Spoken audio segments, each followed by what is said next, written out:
રાજ્યમાં અત્યારે ગુનેગારોનો કાયદાનો કોઈ ડર ન હોય તે રીતે નકલીની ભરમાર ચાલી રહી છે।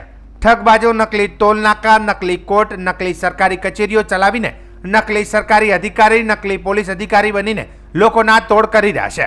ત્યારે ડીસા દક્ષિણ પોલીસે એક નકલી પોલીસ કર્મીની ધરપકડ કરી છે, જે લોકો પાસેથી એલસીબી પોલીસ તરીકે ઓળખ આપી પૈસા પડાવી રહ્યો હતો।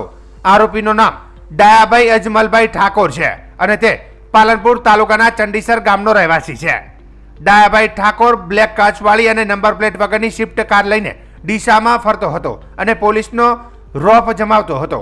તેણે ડીસા બ્રિજ પાસે હોન્ડા શોરૂમ આગળ વાહનોને રોકીને વાહન ચાલકોના કાગળો માંગ્યા હતા, જેમાં ડીસા વાડી રોડ પર રહેતા અર્જુનભાઈ જોશી નામના લોડિંગ રિક્ષા ચાલકની રિક્ષા રોકીને તેમની પાસેથી 3000 રૂપિયાની માંગણી કરી હતી અને તું દર મહિને હપ્તા કેમ નથી આપતો તેમ કહી ગાળો પણ બોલ્યો હતો।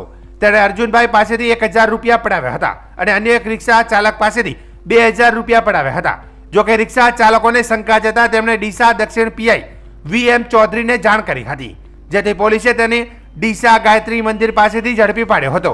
ડાયાભાઈ ઠાકોરે અગાઉ ગઢ પોલીસ સ્ટેશનની હદમાં નકલી પોલીસ બનીને લૂંટ કરી હતી। તે જુગાર અને દારૂના કેસોમાં પણ પકડાઈ ચૂક્યો છે। ડીસા દક્ષિણ પોલીસ આ મામલે વધુ તપાસ કરી રહી છે।